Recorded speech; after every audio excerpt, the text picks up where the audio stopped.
All right, salute to all the Patreon members, all the subscribers, all the new viewers. This is Splash Way Beats. Splash on the check-in. If you want to join that Patreon page to get some exclusive videos, behind the scene footage, and everything else in between, photos, check out the link for the description box below for the Patreon page. Also, check out the links in the description box below for that Facebook page. We have a very eventful month this month. Right now we're about to get into the Copenhagen, Denmark. Uh, Information about Copenhagen, Denmark. This brother right here, his experience. And then not too long after this, a lot of content is going to be posted up again on Panama because I'm going to spin the block in Panama this month.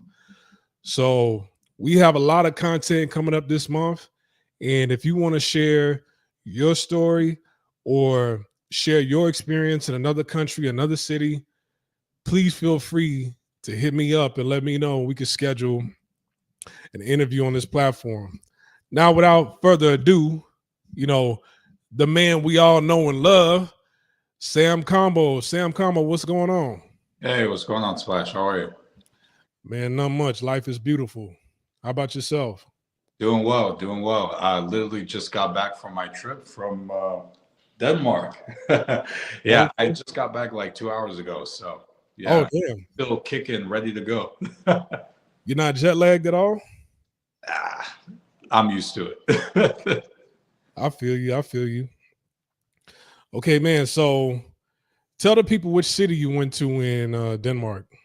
Yeah, guys. So I just got back from Copenhagen, Denmark, where I got this nice hoodie. So I was there for about 9, almost 10 days. And yeah, Copenhagen was a good time. Definitely got a lot of stuff to say, saw a lot of things, met some very interesting people. And I would strongly recommend it for guys to go travel and check it out. There's definitely a lot to do and a lot to see there. So you won't be disappointed. Man, so you weren't too far from the last destination that you went to. I know the last time we spoke, you were in Sweden. So Yeah. really you only went like up the street to Copenhagen, Denmark. I'm looking at it on the map. It's very, very close. Yeah. How long was the flight? So when I flew there from Boston, where I'm from the Boston area, guys. For any of you new listeners in the States, so there's a layover that we had to take in Iceland, in Reykjavik, the capital. So it was 3 hours from Boston to Iceland, and then layover there for about an hour and a half, almost 2 hours, and then from there, from Iceland to Copenhagen, that's about 4 hours. But funny enough, when I was flying back home from Copenhagen today, I did a direct flight, so it was 7 hours straight. Oh, okay. Yeah, I'm a super trooper. Yeah. Man, see, like I don't think I could do more than 4 hours anymore. Yeah, it's Those hard. days are over for me. It's hard. It's not easy. It's really not. You just got to get used to it. I think the more you travel, the more you kind of get acclimated to it. But I Yeah. don't think I'd recommend it for everyone. Now, first class, if I had first class money, I'd definitely do it. But even in business, no, I can't do it. Yeah. So, but anyways, before we started, you said you had notes. So where do you want to start?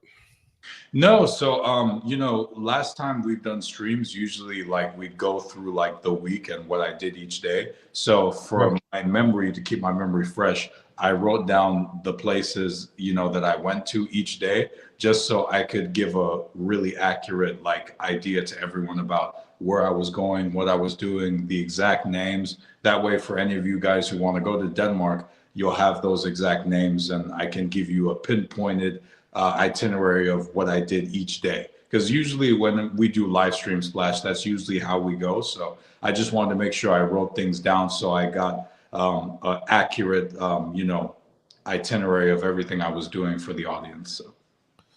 Okay, we'll do it that way. So we just scan dollars. All right, we'll do it that way. So get on a flight. You're in Reykjavik, Iceland. How long was the layover there? It was about an hour and a half, almost 2 hours. Yeah. So really no time to leave the airport at all. No, I wish there was though, because there's still some lovely Icelandic ladies that I still kept in touch with from my Right. trip 2 years ago. Yeah, so like if we had like 5, 6, 7 hours, I would have gone on my phone, hit up like, hey, guess who's back? But it's bro, like the thing about the airport in Iceland too, this is the worst part. It takes like 45 minutes to get from the airport to actually the Reykjavik city. So the airport in Iceland, it's not even in Reykjavik, the capital. It's like 45 minutes outside of Reykjavik in a town called Keflavik. So you literally have to take a taxi from Keflavik, from the airport to Reykjavik, get there, and then do what you got to do. And then if you have a layover, you got to go back to the airport. Bro, it would have been a hassle. Right. There's a lot of cities like that. Yeah. where the airport is not actually in the capital city. Mm-hmm. But anyways, all right. So stood in the airport. Then you took your flight to Copenhagen. I'm looking at Google Maps right now. Mm-hmm. It's not too far. Well, how far was your Airbnb from the airport? From the airport, so the airport's a bit outside of the city. Not too far outside the city, but just on the outskirts. So I would say it took about maybe almost 30 minutes to get from the airport to my Airbnb. But the airport's small, so it's very straightforward. So you can easily figure out where the baggage claim is, how to get to where like the Ubers pick you up, because they do have Uber in Copenhagen. So if you need to get out of the airport and get to your hotel or Airbnb, you can just use the Uber app, or you can do a taxi. Taxis are pretty expensive. Ubers are too.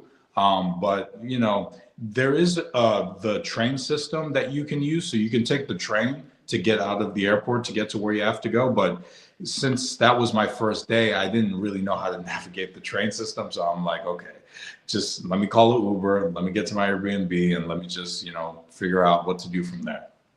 Right. All right. So what area did you stay in when you were in Copenhagen? So the neighborhood's called Nordhavn. So yeah, it's a really nice neighborhood, a very affluent neighborhood too, which I didn't even realize. Very close to the water as well. So when I opened my Airbnb window, I could see the water like right outside, and like Danish people just like hanging out, just like tanning and swimming and stuff like that. So that was really nice. So Nordhavn's a very upscale area. They're building a lot of new apartment buildings and condos there. So it's not a cheap area to live in for the local Danish resident, which one of the Danish ladies told me, which I didn't even know. And yeah, so it's a very nice neighborhood. So you could also stay in Osterbro. That's another good neighborhood. Friedberg is a really expensive neighborhood. Like the rich, conservative, like old money Danes. A lot of them live in Friedberg. Yeah. Oh, okay. Yeah. Yeah, I Googled Nordhavn. That's like a view, Mm-hmm. an aerial view of it. Very beautiful area. Yeah. Yeah. All right. So Nordhavn, spell Nordhavnen. Yes. All right. So what day did you fly in? So I left the States from Boston Airport on Friday, and then I actually got to Copenhagen on Saturday because so Copenhagen, Denmark, they're 6 hours ahead of me on the East Coast. So on the East Coast here, we are 6 hours behind. So yeah, that time difference definitely messed me up, but I think it's because I'm used to traveling at this point. I was still went out and did what I have to do that Saturday. So like still going out and like meeting like chicks and stuff like that. It still went out to bars, but we'll get into that. So yeah, I still hit the ground running, even though I was probably a bit jet lagged. Right. All right. So got there on a Saturday. Did you get anything? Did you get into any activities that day on Saturday, or did you wait till the next day? Yeah, I just got into some activities on Saturday. So I actually had planned to meet up with 2 chicks that Saturday. So one chick for like lunch in the afternoon, and then another chick for dinner. They were both Danish. Actually, one of them I met from Tinder. So we had matched on Tinder a few weeks before I got there. And then the other girl was actually, we met from Instagram. So I kind of slid into her DMs on Instagram a few weeks prior. And then, we messaged back and forth. And I said, hey, coming to Copenhagen, like maybe we can get some coffee or, grab lunch sometime if you're up for it. And she's like, yeah, sure. Let's do it. Let's do it. So, yeah, that's what we did. Okay.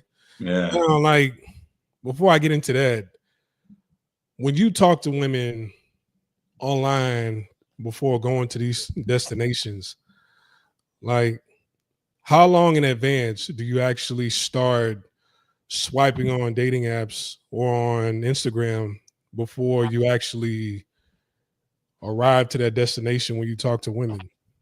I'd say 3 or 4 weeks at least. 3 or 4 weeks? Yeah. Because you need to build some kind of repertoire with them so that they're comfortable. Because most women, it's a bit off-putting to meet a stranger off the internet. So I think the longer you guys talk, message back and forth, exchange numbers as soon as you can, maybe like Facebook and Instagram, a Snapchat, or a phone number, or WhatsApp, and that way you can keep going back and forth and talking. That way, once you get there, she's more comfortable to meet you because you are a stranger. So that I find works best, in my humble opinion. See, my experience has always been like a week in advance has always been the best.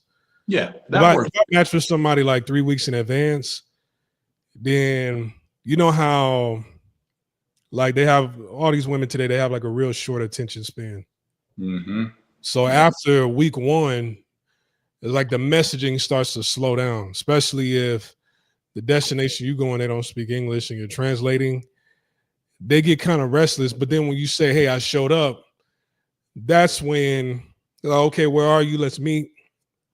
But 3 weeks in advance, I know it's best for me when it's like 1 week or a couple of days or 2-3 days prior. I mean, a lot of women today, they moving real fast, but to each his own, All right, so Saturday, you land, you get to Airbnb, you uploaded video footage of your Airbnb on Facebook. It's a real nice spot, real nice views. At what point in time, like after you touched down in your room, how long was it before you met up with girl number one? So it was around maybe 3 o'clock, 3:30 that we met. So I got into my Airbnb. It was probably around about maybe like 12:30, 1-ish. So that was like plenty of time at least to unpack, take a quick shower, figure out where the restaurant was that we were supposed to meeting. So it was a restaurant in the Osbro neighborhood. It was called Union Kitchen. And it was a really good restaurant too. Yeah, they had really nice, like good healthy options. The girl was a vegan. So I did my best to find like a good healthy restaurant that would accommodate her diet. So yeah, and also Osterbro, all the neighborhoods basically in Copenhagen are very walkable. So for me, I got lucky. Like it was only about a 15-minute walk to meet her at that restaurant from where I was staying. So literally, I just had to just put in the GPS, go outside, just walk 15 minutes, and there I was at the restaurant. So that's another good thing about Copenhagen. You don't really need to take Ubers everywhere much because you can walk. The buses, the trains are pretty good. The metro. Once you figure out the metro system and you download the app that you use, you'll be fine. Yeah, I'm looking at it on the map. Like Copenhagen, yeah, it seems pretty small. Yeah. There's like, I'm noticing the shape on Google Maps in the middle, smack dab in the middle of the city is like another city inside the city that's not considered Copenhagen. It's called Frederiksberg. Yes.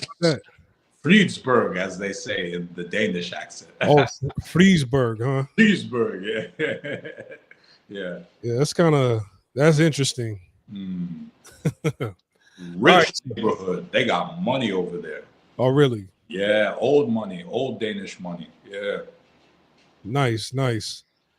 All right, so meet up with this woman at I guess a sort of vegan restaurant. Like it wasn't all the way vegan. What they just had like vegan meals. Yeah, like they had healthy salads that she could like, customize and accommodate her. Because yeah, vegans, you take a vegan out to eat. It's kind of tough sometimes because there's so Yeah. many things they can't eat, you know what I mean? But she said, yeah, like we can get something to eat. Maybe I'll find like a soup or something. So I said, all right, sure. Like let's meet at Union Kitchen. It was a good restaurant for any of you guys who want to try it. Union Kitchen, Copenhagen. Very nice, casual restaurant, not like super upscale, but still like nice, relaxed setting. But yeah, so we met up there, and yeah, she told me about her life. She was very interesting. So this chick, she was born in Peru, but she got adopted by Danish parents, and then she was brought to Denmark as basically an infant. So basically, like she knows Spanish, English, and Danish. So that was really interesting. Yeah. And so yeah, she had also spent time in the United States, and apparently she was a singer in her time, and she sang even in a Harlem choir in New York. Oh, And she also had like a meeting with Rock Nation that didn't really take off, but still like the opportunity, she felt like that would have never happened in a million years, but it happened for her. So she met a lot of people in the industry in New York, in LA, and like she said that she really enjoyed living in the States, but she felt at some point, because she got a little bit into deep with the dark side of the music industry, which I'm sure you're aware, there's a lot of illicit substances, there's a lot of like abuse, there's a lot of crazy things that happen, and a lot of really bad contract deals that kind of will make you sell your soul in a way. And she kind of got to that point when she was hanging out with these people from like Rock Nation and these music executive people in LA. And it got so bad that, she had to go to rehab, and she felt like she had to just go back to Denmark because she felt like her life just was going out of control. And no also, way. Rehab got involved with like yeah, narcotics and stuff like that. yeah, narcotics, yeah. Oh damn. Yeah, yeah. Also, the boyfriend she was with didn't help the situation. He actually encouraged that stuff. So, she explained a lot about what she had been through and what her time was like in the United States. And it seemed like she was doing better from what I was gathering from her. It seemed like she was in a better spot being back home in Denmark. But yeah, she just kind of let it all out there. So I learned a lot from her in that span of an hour or two. Yeah. Wow. But you could still tell like she was definitely still going through a lot of stuff. So these people, sometimes you should be careful around. Mm-hmm. Yeah. So meeting up with her, she's telling you about her life. I'm assuming somebody with a life story like that, you just let her speak. Yeah. It's like let me not butt in. Let's just talk about her. Yeah. So things in, and she goes her way, you go your way. And you meet up with girl number 2. Yeah, girl number 2. Yeah. So we got dinner actually in the downtown area in Copenhagen. They call it Copenhagen South. So there was this restaurant called Klarna Restaurant. It's this like traditional Danish restaurant. So if any of you guys want to try real traditional, legit Danish food, you can go to Klarna Restaurant in Copenhagen. So they have all the Danish dishes in Danish with English translation. So you won't be disappointed. Yeah. Okay. Now, girl number 2, she's 100% Danish. Yeah. 100%. Yeah. Yeah. But she was very interesting too, because I remember we were talking about like relationships and stuff. And she says, yeah, like I'm not really attracted to Danish men. And I said, well, what do you mean by that? Why? And she said, well, in Denmark, because we're all Danish, we're all blonde, blue eyed, we're used to that. So when we travel, we want to get some flavor. And I said, oh, interesting. And then she goes on and she says, yeah, like, my ex-boyfriend, he was actually from Cameroon. I was like, Okay, well, that's very interesting. And she said, yeah, so I think maybe I have a type. And then she smiled at me. I was like, hmm, Right. interesting. Wow. Yeah. Wow. Okay. But she probably had a more clean background than the last chick, huh? Very clean, yeah, very well to do. Worked in the medical field, went to university, came from a good home. Her parents were divorced, and she actually explained to me because we were talking about divorce and stuff. She said the divorce rate in Denmark is super high, Oh yeah. almost like 49, 50%. Oh yeah. It's higher in European countries than America. Yeah, yeah, it Yeah. is. And it was crazy because another Danish girl that I met later that week, which we'll get into, her parents were also divorced too. So yeah, it's very common. A lot of relationships, a lot of marriages. Sometimes they last, most times they don't. But here in America, we have the same problem, you know. Yeah. Seem like relationships they last longer when you don't get married. Yeah, yeah. Or maybe if you don't get the state involved, maybe if it's just like Yeah. a ceremonial thing. I Yeah. think that works too. Yeah. Right. Right. Well, when you spoke to women over there, did they seem like women from Iceland where they're very independent, feminists, just strong-minded, don't need a man? Do they have that same attitude as the women in Iceland and in Sweden? 100%. Damn. Like that's what I'm saying, man. Like all these chicks, the mindset in Scandinavia, Nordic countries is the same. Doesn't matter if you go to Iceland, doesn't matter if you go to Sweden, doesn't matter if you go to Norway, doesn't matter if you go to Denmark, doesn't matter if you go to Finland. The mindset, the way they think, is the same. It's That's the exact crazy. same. These are not conservative minded people. These are liberal people. These are very left wing people. So when you talk about like Donald Trump, George Bush, MAGA, Republican, conservative, they don't like these kinds of people. They don't. And I think that's why they have a lot of racism towards the Muslims over there. Mm. Yeah. Like the girl that I met, the first girl, the girl who was adopted, Yeah. she told me straight up, like word for word, she said, I don't like Muslims. And there's a lot of people in Denmark who say the same thing. They just won't say it out loud. She was the only one who really had the balls to say it out loud. But see, the thing is, Muslim is more like, I mean, if you look at Muslim in its literal sense, as far as like a religion, most people say it because they don't like particular races of people. But any race of a person can be a Muslim, and what they practice. But it's like, because that can mean black, that can mean East Indian, Eastern, or you know what I'm saying? Like like you don't. There's not a. So when somebody say they don't like Muslims, I'm curious to know, what do they mean? Are they talking about East Indians? I asked her the same thing. I said, what do you mean by that? She said, Arabs. Okay. Arabs, See, they yeah. got to be more specific, because Arabs and Muslims, that's not the same thing. Like No. Africans, there's a lot of Muslim Africans. There's a lot of Muslims in America that are Black American. Like anybody who converts to the Muslim faith can be a Muslim. Mhm. So it's, when they say that, which I don't want to get deep into that, it's like then you got to follow up. It's like, okay, what do you mean? Mm. So okay, Yeah. that's what they mean.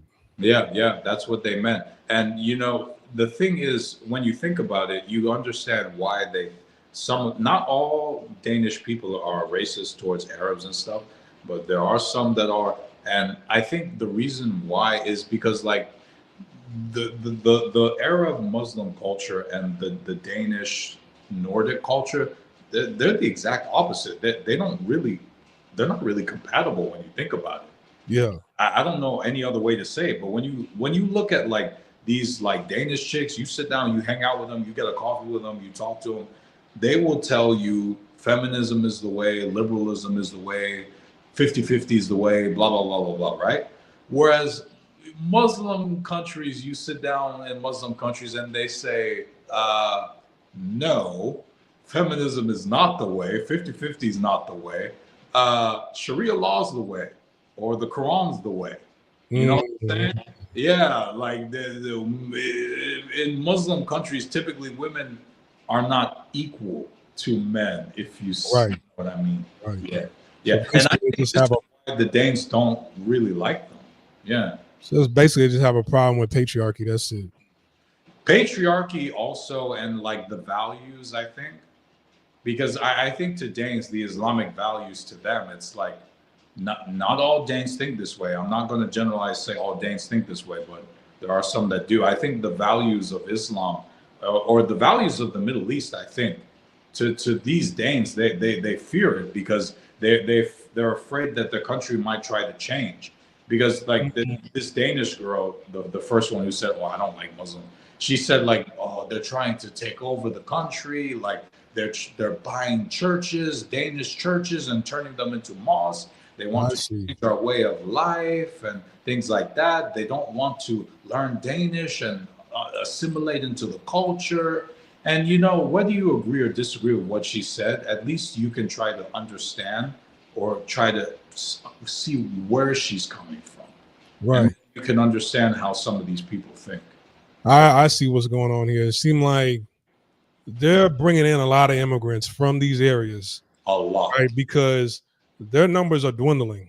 They're not procreating. Feminism. They're not really getting married. They're having single families. So they're not creating families. They're bringing families in from other places. And good, bad, right, or wrong, whatever the ideology is still keeping the family unit together. The numbers are dwindling. They're bringing these people over here. And who knows? They might be converting into whiteness, them coming over here. And since now you're being outnumbered by these people, they bring in their ideology and they don't like it. That's really what's going on. But I mean, at the end of the day, it's like women don't like a system that helped them. You see what I'm saying? It's like if these I don't know what the occupations, I don't want to stay on this topic too long. I don't know what the occupations are, but 9 times out of 10 your occupation was given to you by a man, or the industry was created by a man. So it's like I don't it's there's so many holes you can poke into the ideology. It's kind of like, why not just say, why not uplift yourself and then uplift men at the same time, and not you don't have to shit on somebody to dim somebody's light to so yours could shine brighter. I don't know. It is what it is. But girl number 2, she's talking some more. What else do you find out about her? Yeah, so she said that even though the divorce rate is high and even though her parents got divorced, she said she still wants to be married. She said she still wants a family. And I said, really, even though like the divorce rate's really high and even your parents' relationship, things didn't work out. And she even said she doesn't really talk to her father very much because her and her father kind of, had some personal disagreements. And actually one of these disagreements was over the N word use, strangely enough, because apparently her father thought that it was okay for him to use the N word as a term of endearment for black friends. And she said, no, you can't use that word as a term of endearment because of the history behind that word. But her father was trying to explain, like, no, no, no, no, no. But, black friends is supposed to be something that's cool, something to show, support. And this was one of the arguments that she had with him. And she said this is one of the reasons why she only sees him like on holidays. How old is her dad? I don't know how old. I didn't ask. Yeah. what the I want to know what he listens to. I want to know how old he is. I want to know where he got this from. That's hilarious. Yeah, I didn't really understand. Like, wow, how could he? Like, I wonder if he was hanging out with some Africans. Maybe I don't know. I'm not sure. Yeah, I don't know. All right, so yeah, you met 2 interesting people on the same day. Very interesting people, very different life stories. But I learned a lot. Right. Salute to Knox. Knox said, when I was in Germany, I went to a club at the bouncers, and the bouncers were outright denying entry to Arabs. Yeah, there's certain countries where they deny certain races of people, like Canada. They'll deny a lot of natives at the door. So countries, they just have their groups of people that is like, no, you can't come in. Right. Anyway, so you guys go your separate ways. What time is it? Yeah, so we didn't quite go our separate ways. She came back to my place. Okay. All right. Yeah. We did. We felt like, oh, yeah, we're getting along. Well, maybe we should just continue this in more private setting. Okay. So she comes back to your spot. Yeah, she came back to the spot. Yeah. So, we just continued talking, had a conversation, put on some TV, watch some random Netflix BS, you know what I'm saying? And then, one thing led to another, bada bing, bada boom, bada, bada, bada, bada, and she ends up leaving until around midnight. Yeah. Damn. So, all right. So I'm assuming y'all did what adults do. Yeah, we had a good time. Okay.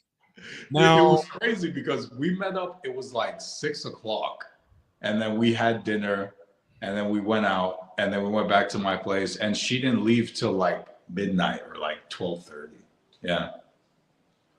damn. Yeah. Yeah, she gonna drop it like it's hot. At least she could have stayed in the morning. Yeah. Well, the thing was, I was waiting for her to leave so I could kind of go out and see what the nightlife was like. Oh, okay. Because, it was Saturday night too. So I was like, I don't want to kick this girl out. Obviously, she was cool. Like, we got, but I was just waiting for her to excuse herself. You know what I'm saying? Oh, okay. All right. You wanted her to go as much as she wanted to go. Yeah, I was kind of curious, like, yo, it's Saturday night. Like, what's going on in the city right now? You know what I'm saying? Like, Right. But that might have been a good thing because that's like putting bait on a hook. You know what I'm saying? There's intimacy there. That's putting bait on a hook. Because if you'd have went out without getting her pheromones on you, then, I don't know how the night went, but that helps with pulling other women. You know what I'm saying? When you just have the scent and the stench from another woman on you, that helps you pull other women. So, did you end up going to a club? yeah. So I went to a place. It was called Tyrolia. So Tyrolia is like a bar, but they have a dance floor. So it's like kind of like a club, basically. And then there was another place. It's called a Miami Bar. So they got a little dance floor there too. And then they got like an upstairs area. And then there's also the Drunken Flamingo Bar, which is like actually right next to Miami Bar. So the cool thing, like that downtown area, Copenhagen South, you can get there easily by the train, regardless of where, I guess, in the city you are. But yeah, that area downtown, Copenhagen South, a bunch of bars and different clubs are in that one area. So it's easy to just hop from bar to bar, club to club in that area. But of course, there's other bars and clubs spread out around the city. But that particular area downtown is a very good starting point. Wow, interesting names. Yeah. Interesting names. So, what was the vibe like in these clubs? It was a good vibe. Yeah. Which club had the best vibe? Ooh, that's tough because there was a bunch that had really good vibes, and like I met some cool people throughout the week. Man, uh Soap Pavilion was a pretty lit club. I'll say that. Soap Pavilion. Soap Pavilion. Soap Pavilion, yeah. That's the Danish word, I think. Maybe in English it's called Lake Pavilion. But yeah, Soap Pavilion, yeah. Okay. Yeah, really lit club, yeah. All right. So Saturday night you went out. Did you pull any numbers? No, like here's the thing. The jet lag finally caught up to me. Like once I got out there and I was walking around, I was like, oh crap. And I was like, I was feeling the grogginess. I was like, man, I thought I was Black Superman. I'm not. Oh, damn. Yeah, because remember, I didn't take any rest or take a nap when I got there. I just like hit the ground running. And then eventually that catches up to you at some point. Yeah. Oh, damn. So what time did you head back? It was probably like 1:15, 1:30. Yeah. You weren't out that long at all. No, I wasn't. Like my strength, my energy just went. Yeah. It'd be like that when you're jet lagged and it finally catches up to you. Yeah. Wow, wow. All right, so go back, you get some rest. Now it's Sunday. Sunday morning. What do you do Sunday? Yes. Oh, I actually wrote this down so that I wouldn't forget. So Sunday I went to the National Museum of Denmark. So yeah, if you want to learn about like Danish history and like learn about the culture and like, some of their notable people throughout history, it's a good place to go. And also they have other exhibits there, not just like Danish exhibits. They had like a Greek exhibit, a Roman exhibit, an Egyptian exhibit. So it's not just like Viking Danish exhibits. It's also like other civilizations, other periods of history. So yeah, nice place to like learn something, get some pictures. They had a good gift shop too, and for souvenirs, I like to buy souvenirs just like maybe for like family or like maybe to remind me of the place. So they had a nice little gift shop in that museum. So I bought a couple souvenirs. Denmark's expensive though. Scandinavian countries are some of the richest countries in Europe. So yeah, they balling out there. So prices are very high. So I would compare it to like if you go to like a Miami or a New York or a LA, expect prices like that. Oh, damn. Yeah, it's not cheap. No. Damn. But it's safe. And usually some of the richest countries happen to be the safer countries for some odd reason. I don't know. That's true. That's true. So while you're out and about, you're going to these places, you went to the club. How are you ranking these women? Like, what's the average look that they have? Have you been to countries where they look better? Was it on par with Sweden? Or, was it as far as looks from some of these women? Were they at the bottom of the list? No, they're definitely at the top, man. There's some baddies walking around. Like you're gonna see a bunch of just model looking women. Like I would compare a lot of them to the Danish model Nina Agdal. She's actually in a relationship with Logan Paul, the YouTuber. I think I've seen her before. Yeah, a lot of girls there are just as hot as she is. A lot of them. Oh. Yeah. And it makes sense too. Oh, let me get a good picture because she has kind of a. Yeah, she's in her early 30s now, I think. Yeah. Oh, she's with the older brother. Yeah, Logan Paul. Yeah. Oh, okay. The younger brother is Jake. Yeah, he's with some other European chick, I think. I wonder what's up with that. As he should. Hey, maybe he's onto something. I don't know. Yeah. Okay, that's her. So a lot of women in Copenhagen were looking like her. Yes, they do. Oh, damn. Yes. I'm not exaggerating. You're going to see it when you get out of the airport. Yes. And they were cooperative. You didn't run into any rude, bitchy women. They were smiling just like this. I can't. I mean, obviously, like there were women throughout the week. When I called approaching bars, like they weren't interested, but I didn't really feel like anyone like really like just like turn me down, like give me the shutdown, like like a closed book on me. But no matter where you travel in the world, there will be some women who are just going to be that way. Right. You have to just grit your teeth and just accept that. Some women are just not approachable. It is what it is. Right. Well, I mean, like I didn't really get that vibe when I was in Panama. I didn't get that vibe. Like anywhere you go, you're gonna get rejected. Yeah. That's just how it is. Mm-hmm. It's just how somebody rejects you. Mm-hmm. Somebody's nice about it. Like, I'm respectful if you're respectful. Yes. If you respectfully turn me down, then I'm like, hey, you know what? You got a lucky man. Your man's lucky to have you. This, and the third. Oh, no problem. Have a nice day. Take care. Cool. I don't have anything negative to say about local women Yeah. if I get turned down nicely. Right. But Exactly. if I walk up to a chick and she talking about ill, then, then that's a little different. I'm gonna have negative things to say about that country. Yeah. Yeah. It's true. Yeah. I don't know, man. Like, I guess I'm just so like understanding of female nature to a point where it's like, okay, it's gonna either go really well if I go up to this chick, or it's gonna go really bad. Either way, I just gotta grit my teeth, and maybe I'll feel better that I actually walked up to her than if I didn't do it at all. You know? Right.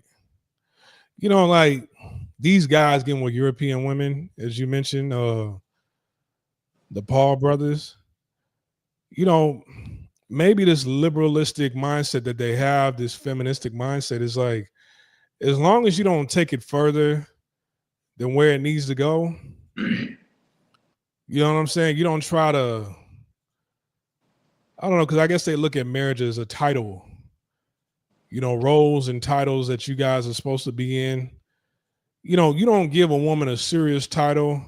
Seem like they pretty chill to hang out with and to be around. Sound like they down for whatever, whenever, just as long as you don't try to quote unquote entrap them. Mm, Now that you're mine, you need to be doing this type mm, shit. It's like, so maybe, as far as fun girls that, you have on your arm, you travel the world with, maybe European is the way to go.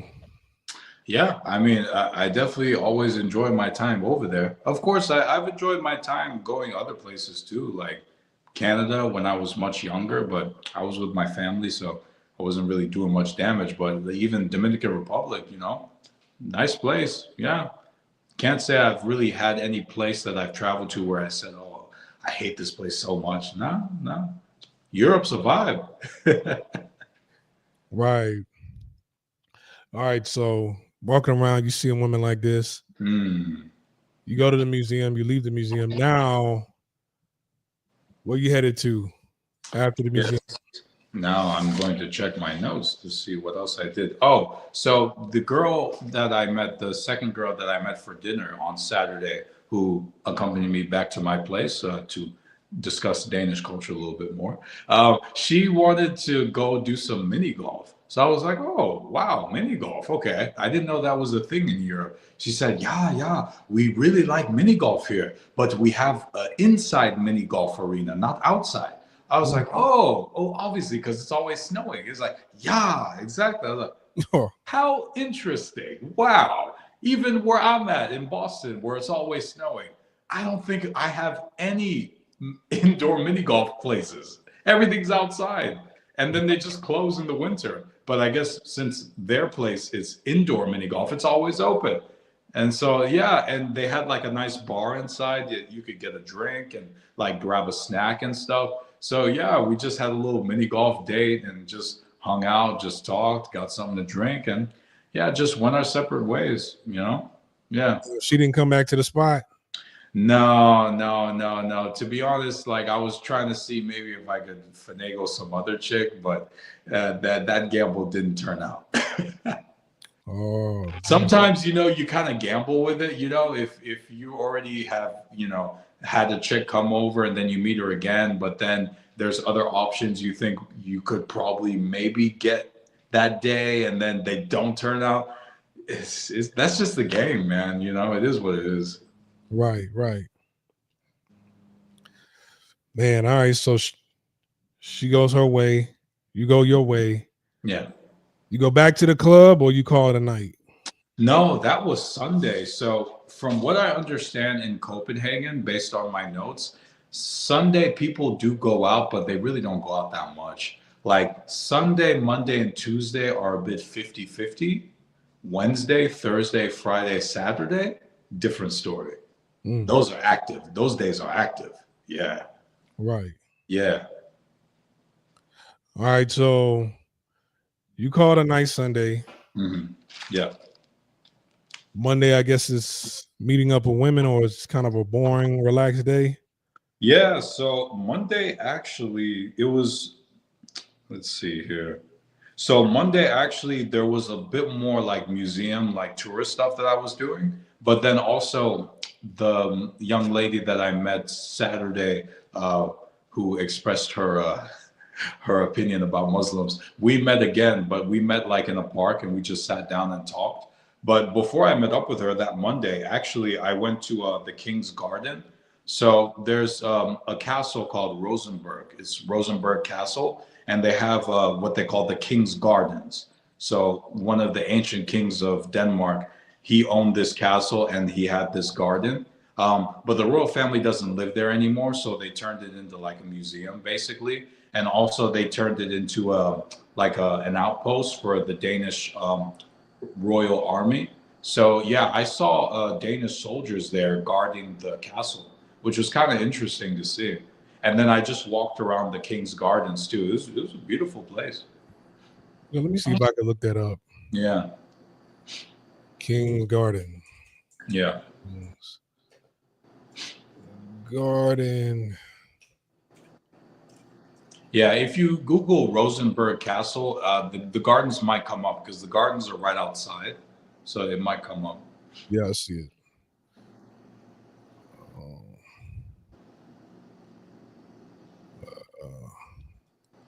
This right here.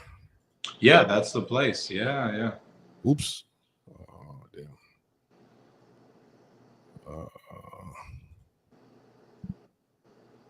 Okay. Almost look like a university. Yeah, yeah. Very Hogwarts kind of feeling. Yeah. Yeah, Harry Potter. Yeah.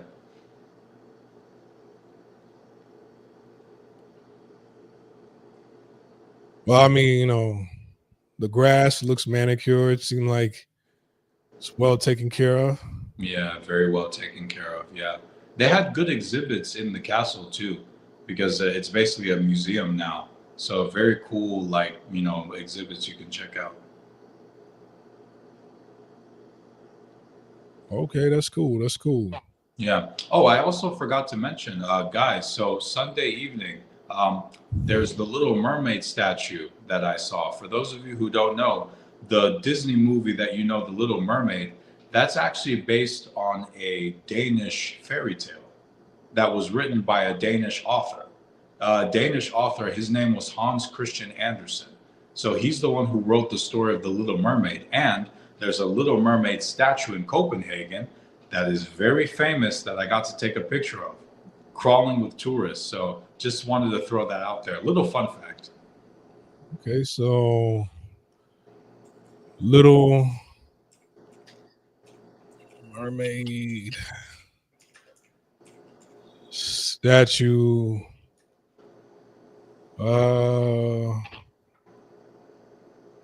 He's way on the other side over here.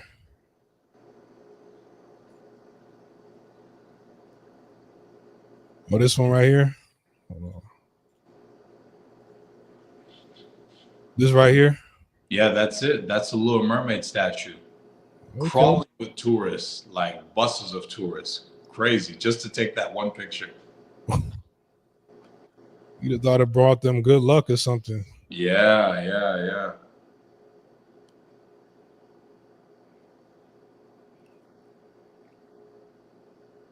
Wow.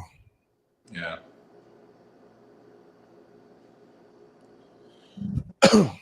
Damn.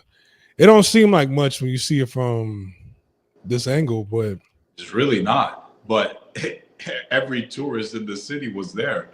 wow. Buses of them. It was crazy. Well, they got cherry blossoms. Yeah, they do. Well, they're not out right now, are they? I think actually they're still out right now. Yeah, yeah, because it's early August now, but I think they should still be out. Yeah. Cool, cool. All right, so went to the museum. Yeah, Monday. Pictures. Yeah. Mm-hmm. And what else do you get into that Monday? Yeah, so there was actually another museum right across from the castle where the gardens were, and it was directly across the street. So I figured, might as well just check this museum out too, since it's right there, and like see maybe what they have going on inside. That was a natural science museum, so very different than like the history museums that I already saw. So it was just about like exhibits with like about plants and animals and stuff like that. I didn't find it particularly interesting personally. I'm more of a history kind of guy, but I mean, it was still cool to like just walk through and kind of see. And they had a nice little cafe inside, so I got my little healthy salad for lunch. So that was cool. Okay. Now, what kind of tourists of national descent are you seeing at these locations? I wouldn't assume that tourist areas they all Danish women. No, people from all over Europe were there because I remember hearing so many different languages in the span of like 30 minutes that I was like, holy crap, I'm not in America anymore at all. This is completely different. And like there was a lot of Chinese, a lot of Chinese.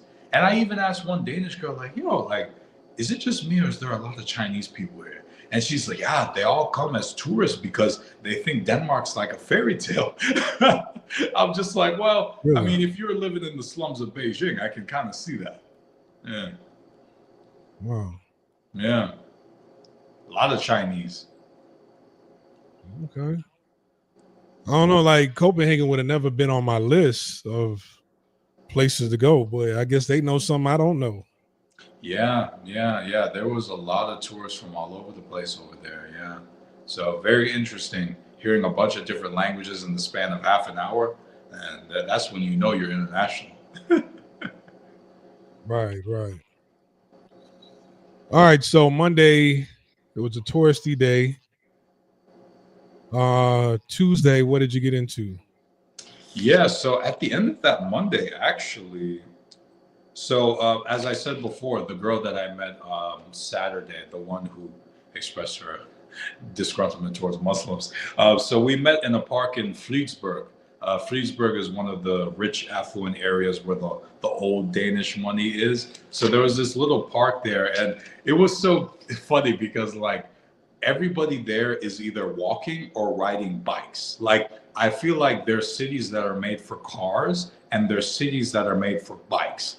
And Copenhagen is definitely a city that's made for bikes and walking because literally there's bike lanes everywhere. And like you have to respect the bike lanes, otherwise you'll probably get hit by a bike, which I don't recommend. And like this girl, she rode her bike to come meet me in the park.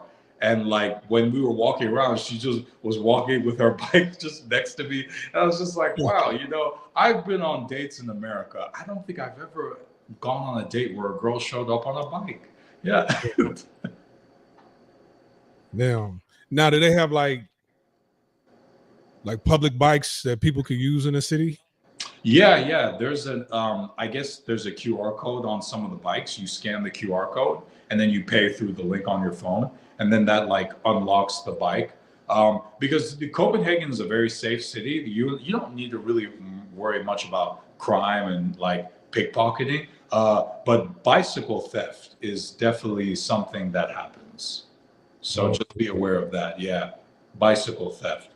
Yeah. oh, okay. All right. So, hold on. You said this was a new girl, right? No, same girl from Saturday, the one who was talking about the Muslims. Oh, okay, okay. So Yeah. she shows up again, Yeah. and what's she talking about? Yeah. So, we were talking about like, because we were kind of going back into what we were discussing again on Saturday. So we were kind of like rehashing some things. And we were speaking about like life in America compared to life in Denmark and like racism and like prejudice, discrimination. And so I just straight up asked her like during a conversation, like, are Danish people racist? And then she said, Everyone here is racist." Like, what do you mean? It's not just Danish people. Everyone here is racist. Like, why are you asking this question? And I said, well, in America, like racism has a very different meaning in terms of who it affects and how it's permeated. And she said, yeah, well, in Denmark, if anyone's getting racism, it's probably the Arabs, and for good reason, blah, blah, blah, blah.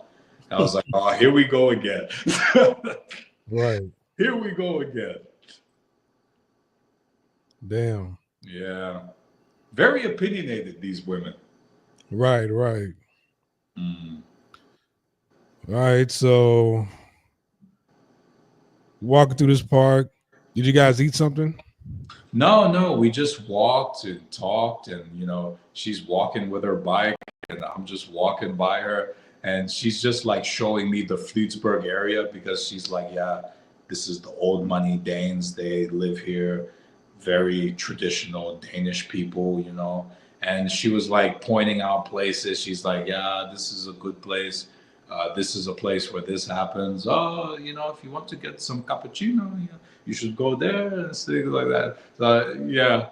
So once she left and we parted ways, actually, I found a cafe in Friedberg and I just sat there, got like a cup of coffee and just like a cookie. And I just sat outside and I was just kind of like, just people watching, just kind of like reminiscing and just looking around. And yeah, it was a pretty relaxing day. Yeah.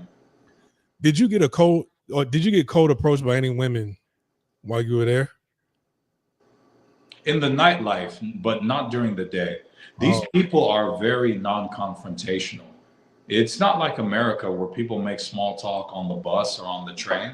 Not over there, no. And matter of fact, all these Scandinavian places, I would say this is part of their culture. This is the mindset. Like you shouldn't bother people because people have places to be. You shouldn't try to make small talk with someone because small talk is superficial and it's not genuine. And you have to respect people's space. So if you're on the metro, you don't want to sit too close to someone if there's open space somewhere else. Or if you're on the bus, you don't want to stand too close next to someone if there's space somewhere else. Or if there's a section on the train where it's only for handicap and people with bikes, don't sit there because you shouldn't be taking that space because you're not handicapped and you don't have a bike.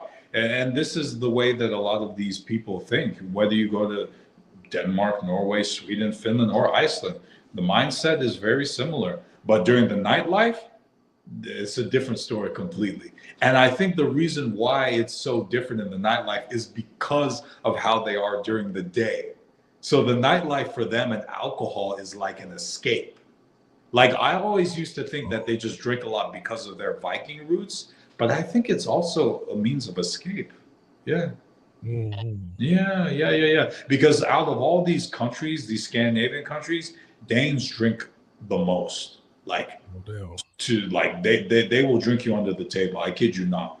The men and the women. Yeah. Yeah.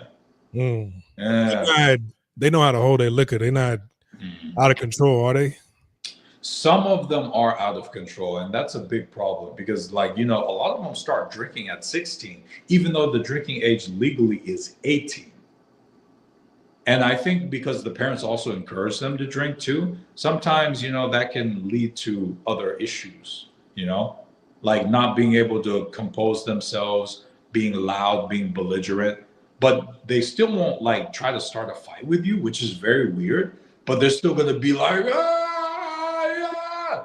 But like, as far as like trying to get into a bar fight, that's not really their style, which is such a weird, bizarre concept. Like in America, if people are drinking, they fight, you know what I'm saying? Even worse. Yeah, worse, man. Yeah. Okay, that's interesting. Yeah. That is interesting. So, all right. So, you eat at the cafe, and do you go out that night or you go back home? No, I just went back home. So that was the end of Monday. And then going into Tuesday, there's this amusement park called Tivoli. It's a nice, like, amusement park for adults as well that adults can enjoy. They have a bunch of different restaurants. They have some attractions for like the younger generation too, but also if you want to get something to eat, you can go to Tivoli. They have nice gardens too that you can walk through. A lot of different amusements, and also if you want to take a Danish lady friend out for a nice, attraction, you can go to Tivoli. Yeah. Okay. Okay, that's what's up. Um, What day did you leave? Today. Yeah. I Sunday. left. Okay. So Yeah. you managed to actually get another Friday, Saturday in. Oh yes, absolutely. Kind Okay. of have to. Ain't got no choice. Right, right.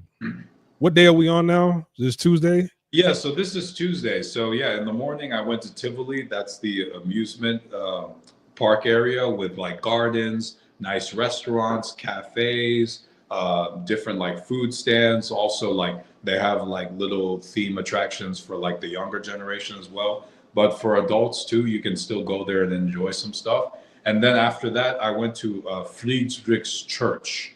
So Friedrich's Church, Saint Friedrich, one of their Danish like saints from their history.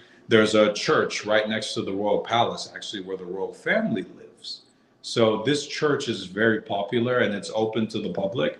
So there were a lot of tourists there just walking through, taking pictures. It was a very beautiful church. I just sat there for a couple minutes and was just kind of like just thinking and reminiscing and stuff. And a lot of folks were coming through, just sitting down, just also being quiet, being respectful, and just reminiscing and taking pictures and just kind of being in the awe of that place. It was a very beautiful church. Yeah.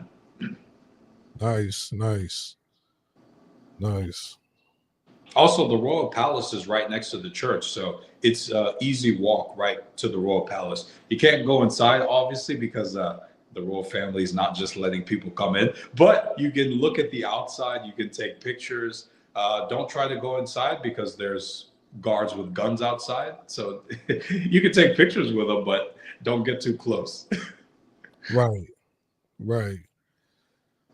All right. So you go to the this now on Wednesday, correct? So this day, this is Tuesday. Yeah, so this is Tuesday. So Tivoli, the amusement park, Friedrich's Church, the Royal Palace, which is right next door, and then dinner with another Danish lady friend. All right. So it's a new chick. Yeah, new chick. Yeah, Danish chick, blonde haired, blue eyed Danish chick. Yeah. What was she talking about? Oh, she was another interesting character. Like the thing about these Scandinavians, they travel a lot. And I think they're actually more knowledgeable about what goes on in the world than Americans. Because I think, a lot of Americans, they don't really travel like that. You know what I'm saying? They really don't. And like for her, like she was a dancer when she was younger. And so she actually didn't go to university. She actually, after she finished high school, she took up work with a dance company in the States. So she lived in Los Angeles as a dancer working for a number of years. And then from there, she actually moved to Chicago. She lived in Chicago. She lived in Miami. At one point, she said she actually was in Wisconsin. I was like, what on earth is a Danish girl doing in Wisconsin? And she just started laughing. She was just like, yeah, my work has taken me all over the States and I loved it, you know? And she loved the openness about Americans because she says Danish people, most Nordic people, they're not open like that unless they're drunk. It just is what it is. But in America, making small talk in a grocery store, unheard of in Denmark. It would never happen. The chances of it happening, slim to none. If it's going to happen, it's going to be with a foreigner. It's not going to be with a Danish person. But the fact that she could do that in America, it blew her mind. And she appreciated that. She appreciated the small things about American culture that I think we take for granted sometimes. Mm-hmm. Yeah. So like small talk, as in women don't really get cold approach like that, do they? During the day? Absolutely not. No, no, no. It's rare. It would never happen. Yeah.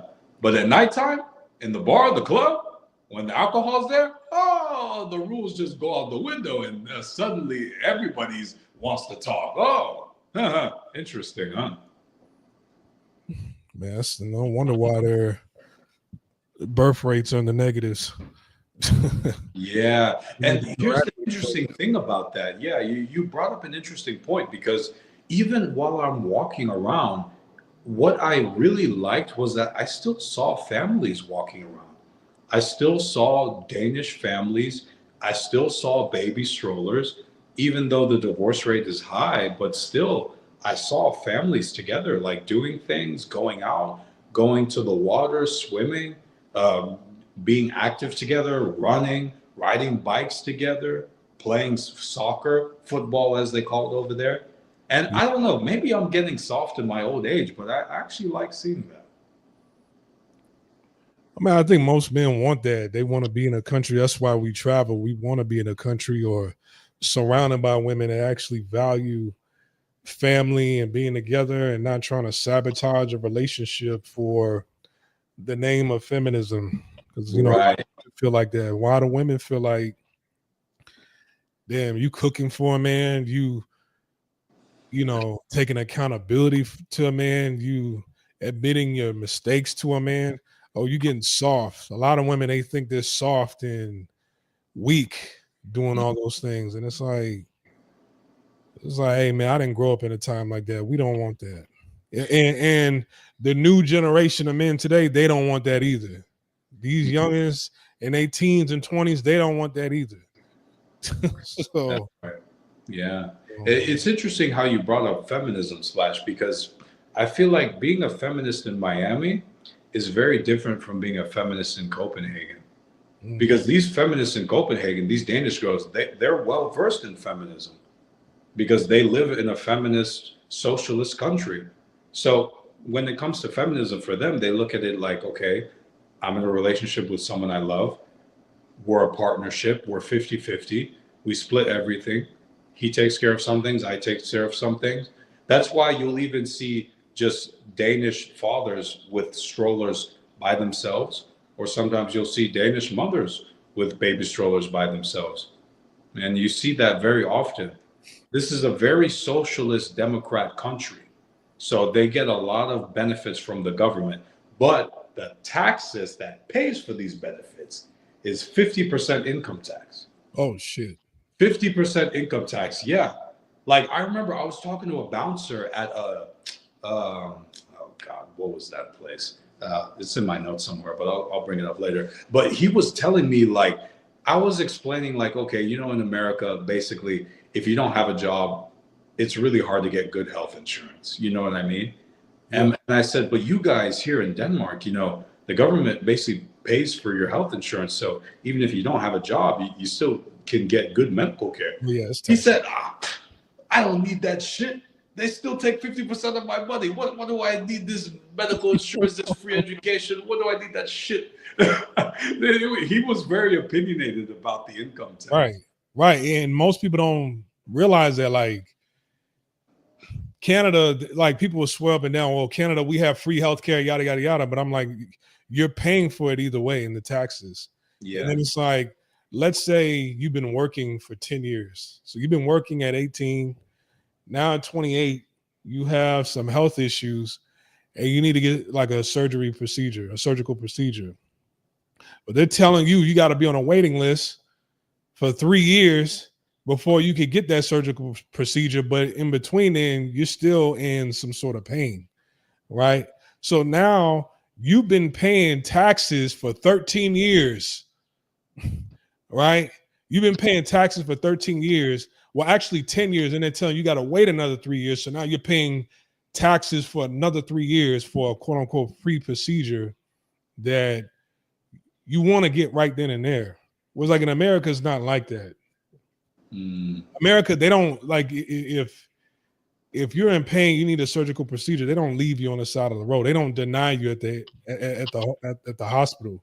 It's just that if you don't have insurance, you're going to pay the full coverage yeah. of that surgery. So now you're stuck with a $80,000 bill instead of a $5,000 bill, Mhm. or instead of zero. So that's the difference. But people on the internet that don't know any better, never been to America, never lived in America, they think we just leave people on the side of the road, you know, dying because they don't have the money for they don't have health insurance, they don't have the money to get certain procedures done. I'm like, no, that's not how it is over here. Mhm. Right? You just stuck paying that for the rest of your life. and they'll garnish your wages for it. But but the whole tax system, like you said, man, you get free education, you get free this. No, I'm still paying for it, and I'm paying for everybody else's education and healthcare. Mm-hmm. So 50%, damn. Yeah, yeah. And the crazy part is a lot of these Danish girls, they said that they're happy to pay it because they feel like they can see where the money is going. Because the city is clean, the city is safe. Right. There's hardly any crime except maybe a couple bikes getting stolen now and then. And you're not worrying about shootings and like stabbings and things like that. And you get good medical care, good Danish doctors, free university. You don't have to go into debt to get a degree. So for some of these girls, they say like, oh, we're still happy to pay it because the salaries are so high in Denmark that even though they're paying a lot with income tax, the salary that they're still given, the paid time off, the vacation time, this is something that they really appreciate because they believe in a work-life balance, right? So for them, it's like, okay, if a couple has a kid, they can get like at least over 200 days of like maternity or paternity leave, Right. and still get 70% of their salary. Still, yeah. This is unheard of in many places in America, unless you find a really good job that will do it. But that's rare. Right. Yeah. So it does have its benefits. Yeah, it does have its benefits. So these Danish girls, they were saying, yeah, we're happy to pay it because we see what the money is being used for. Right. For them, it's like if we saw that the government was corrupt and was just taking 50% and not really utilizing it to help us, then of course we would feel some type of way, but we see where the money's going. So why should we be upset? But that bouncer, he wasn't happy. He was like, man, he was just cursing up a storm. He was a funny guy, a guy named Frank. Yeah. All right. Could you see yourself living in a place like Denmark? No, because the Danish language is really hard to learn.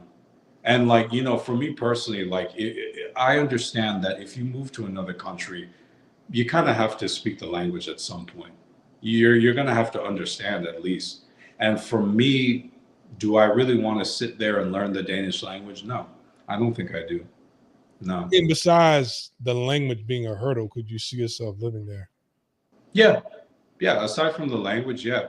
I could see myself living there, but only for a certain period of time during the year, not full time. Oh, okay. Part time, maybe, but not full time. Okay. Yeah. Like maybe like in the summertime, and then I'm gone. Okay. I see.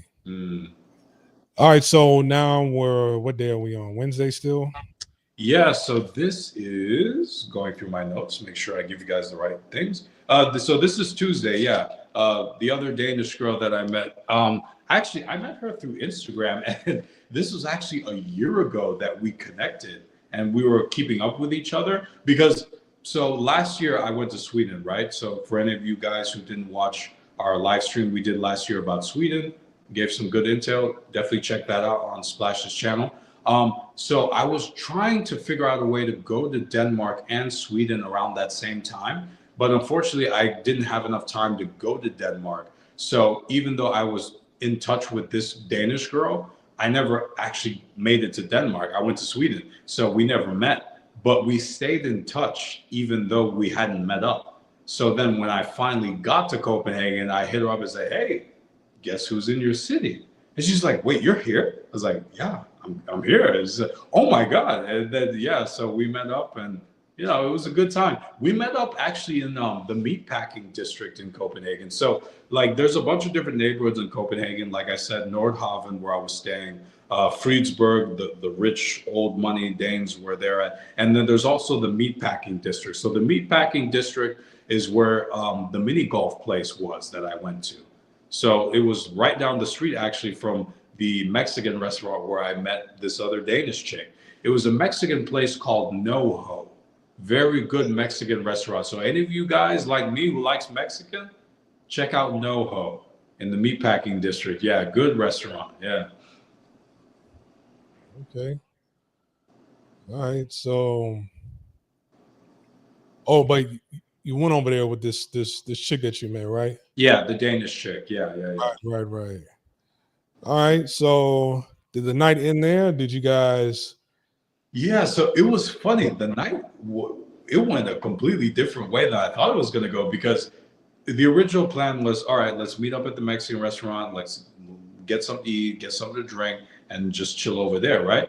And then out of nowhere, I guess two of her girlfriends just were passing by and like I guess like they saw each other like, oh my God. And so they were just like, do you guys want to come outside and join us? And in my head, I was like, I mean, I was kind of hoping for some one-on-one time with, this chick. But, the girl was like, oh my God, like, should we go and join them? I'm like, sure, let's go and join them. You can't just tell the girl, like, no, we're going to stay in here. Like, F your friend. Nah, you can't say that. You know what I mean? I see. So, Yeah. where did y'all go to hang out at? Yeah, so they had an outside area of the restaurant because we were sitting inside, me and her, and we were just talking and eating. And I guess her girlfriends were sitting outside. So we went outside and we joined them and we transferred ourselves out there. And like we were all just talking, and I got to meet her girlfriends, And it was interesting because one of her girlfriends was Danish, and then her other friend was actually from Sweden.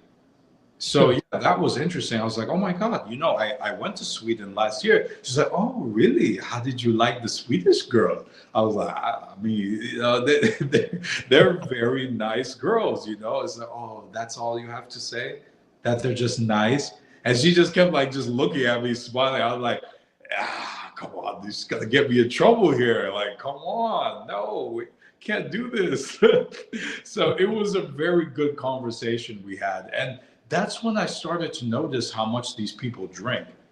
I kid you not, these girls had 8, maybe 9 cups of wine by the end of the night. Yeah, yeah, 8, 9 cups of wine. Yeah. I'm like, what the heck? You paid for all of it, didn't you? No, I didn't. That's the crazy part. I didn't pay for any of it. No. Oh, yeah, it's 50-50. No, that's the crazy part. I didn't have to pay for any of it. No, I didn't have to pay for any of it. They paid themselves. Yeah. Yeah, in America, they would have expected you to pay for all of it. Oh yeah. When it comes time for the bill, their purses just magically stay by their sides and they don't move. Oh damn. Yeah, that's America though. But I guess Scandinavians, 50-50, equal, everybody's the same. So if you're an adult, you have to pay for yourself. You have to be independent, self-reliance, da, da, da, da. This is the mindset. I like that. I like it too, I respect it. I'm not going to hate. Knox asks, would you pursue a relationship with a woman from there? I don't know, because the thing is, I'm not sure, because thinking for myself, there's things that I'm liberal about and there's things that I'm conservative about. And women over there, they're not conservative about anything. So what I wonder is, would we be compatible in the sense of how we're going to raise children? Because I do want kids. I do want a family one day. I definitely am a traditional dude at heart. And I grew up in a 2-parent household. So I think I would like to pass that along to my offspring. And then I think about the divorce rate in Denmark. And I think about how it compares to how the divorce rate is here. And then I think of how marriage is breaking in Denmark and traditional norms are breaking in Denmark. And I wonder, is it something that I could commit to commit to a Danish girl? Well, she'd have to be a very special girl, I think, Nowadays, if you want kids, you pretty much just gonna have to get somebody pregnant and be okay with at some point in time y'all splitting. And I think the only way that will work is, having a kid with somebody from another country and visiting that kid every once in a while. I know that's not what we want, But if you do that here in America, thinking, okay, I'm going to stay with them, I mean, it's highly unlikely that's going to happen. It's like the same shit is going to happen what you're doing in America overseas, but at least overseas is like I know that, you know, depending on what country you do this at, my money might travel farther, right? You know, most of these women over here in America, if you have a kid with them, first thing they want to do is leave. They want to move. They want to move out to the state. You know, that's not really facilitating a relationship at all. So, you know, it's either no kids or, you know, having a kid in another country, visiting every once in a while, or just biting a bullet and take the fucking in America. Because that's everybody I knew that I grew up with, they got kids, they all in the system. Nobody's together, even the ones that got married. So it sucks, but I don't know. Yeah, and this Danish girl that I met that I'm telling you about right now at the Mexican restaurant, her parents were divorced too. Yeah, this is a pattern, man. This is a pattern. And it's interesting because one of her friends, the Danish girl, her Danish friend, single mother with a kid, the Swedish friend that joined us, she has a husband. She's married to a Danish man, but she was complaining about how, oh, you know, my husband doesn't make me feel pretty much anymore. Oh my god. Being a mother is so hard. You don't know how difficult it is to keep up with these Danish mothers at the primary school where I bring my son, and how snobby some of them are and how they look down on me and all these things. And the more that they were chugging those wine cups, the more that they were just talking. I didn't really have to talk much at that point. I Right. was sitting there just like, oh, yeah, oh, really? Oh, tell me more. Yeah. Yeah. Yeah, But you know what? I bet her husband don't even know how she really feels. Instead of no, having a conversation with him and him making a few adjustments and making a relationship better, they'll rather get drunk and tell a complete stranger how they really feel about their husband. an American stranger, Yeah, black guy. yeah. And now we're talking about it on a YouTube channel. Yeah, exactly. Hey, I'm leaving their names out, so hey. Yeah. Yeah, man, it was crazy because I learned a lot just from letting them just ramble on in their drunken stupor. And it was interesting because I even made a comment like, well, you know, I'm sure your husband does everything he can, you know, to support you, to accommodate you, because you guys are very egalitarian minded here. Everything is 50-50, right? So everyone gives their fair share. And the other girl scoffs, they're like, ah, yeah, it's not that simple. It's not that simple. I was like, well, nothing in life really is simple, especially not marriage and having a kid. And I may not be married and I don't have a kid, but I can at least accept that there's always going to be complications and things like this. Right. And it was interesting because even the Danish girl that I originally met, who was sitting there, she was even talking about how she was actually married in America. She was married to a Cuban guy in Miami, and then they got divorced. The marriage didn't work out, unfortunately. And it was funny. She actually told a story when she was living in Chicago. She was dating this brother. It was a black guy. He was from Southside Chicago.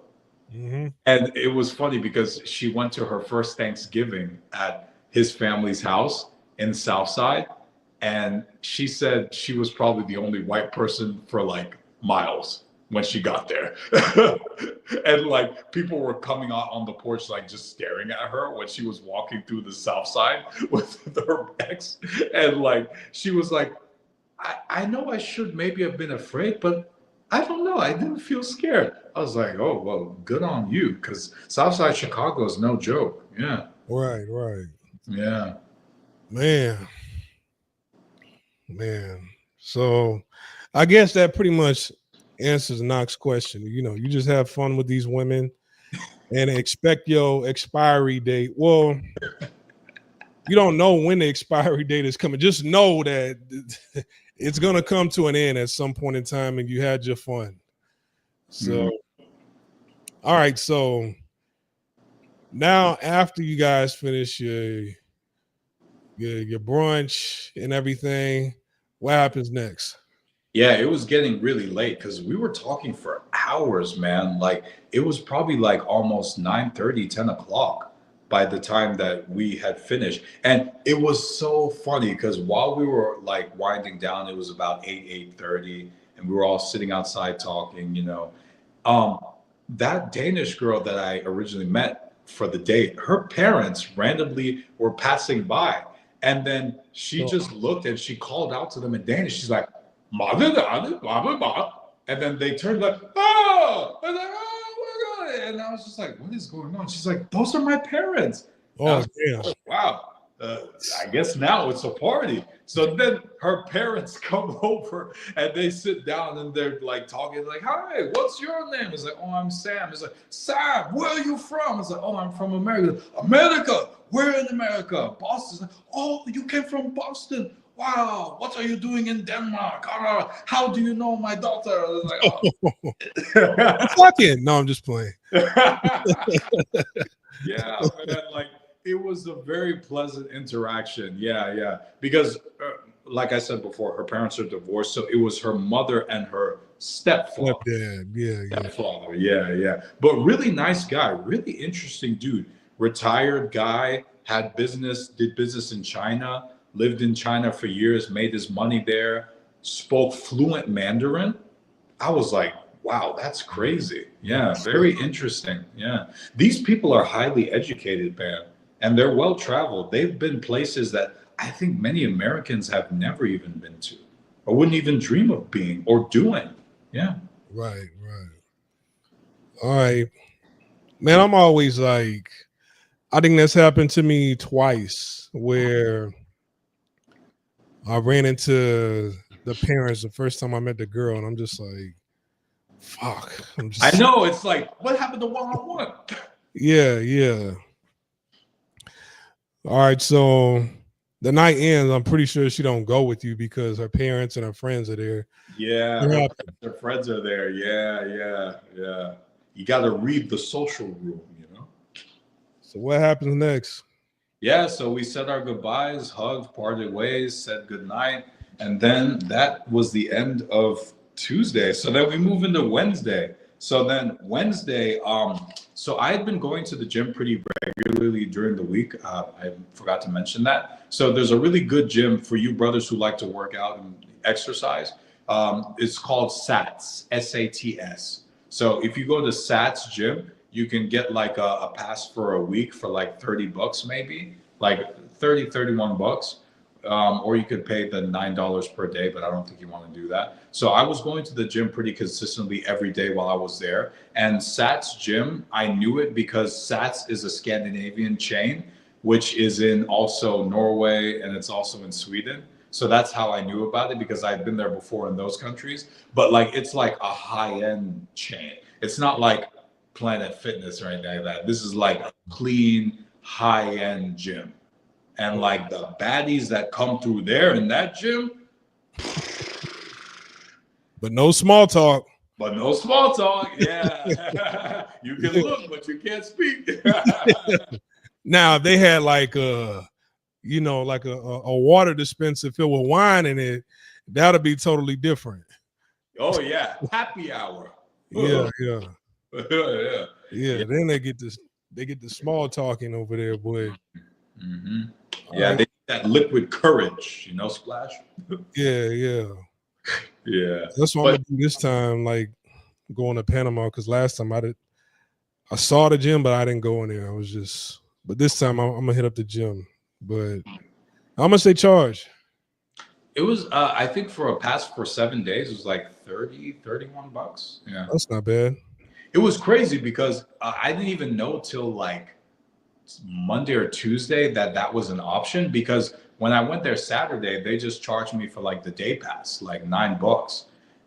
And I guess like it's a bunch of like, I guess like school kids that were had the summer off and were working there. So maybe the school kids that were, I guess, giving me the day pass didn't realize that they could have given me a week pass for as another option. Because when I got there like Monday, Tuesday, there was a dude working behind the counter And he was just like, so did you purchase a week pass? And it's like, no, I didn't even know that was an option. He's like, what are you talking about?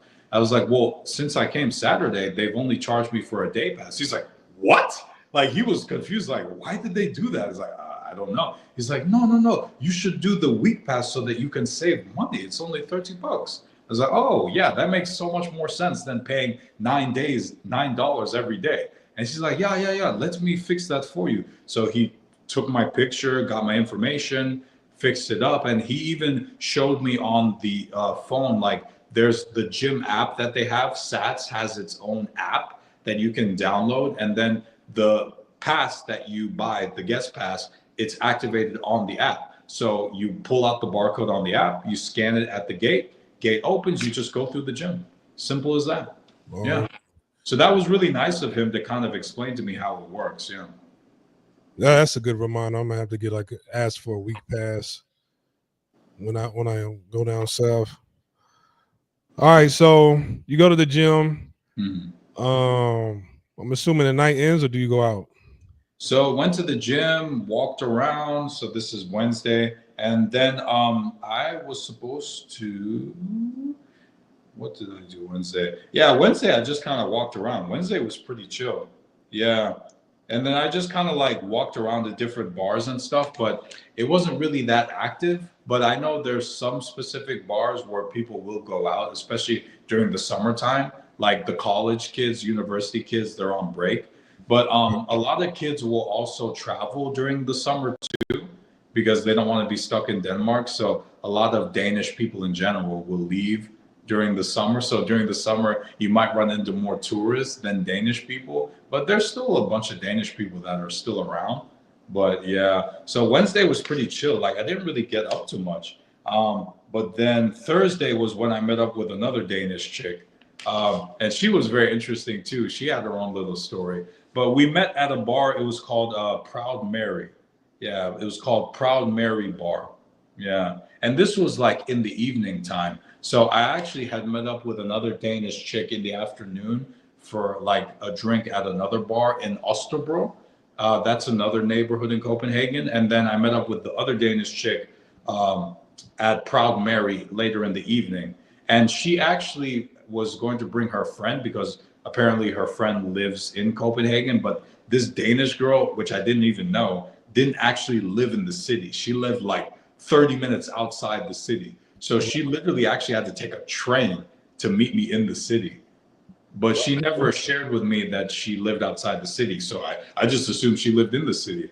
But apparently she didn't. So she came with her friend later that night. So I met up with two Danish girls, basically, if you don't count the friend. So the one Danish chick in the early afternoon in Ostbro for a drink. And then the other Danish chick later that evening at Proud Mary Pub.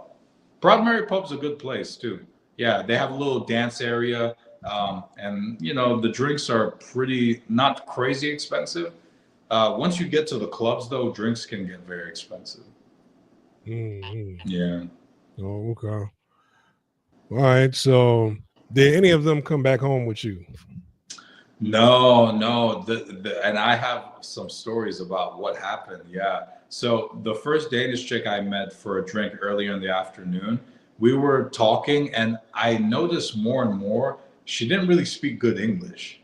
Like her English was really bad.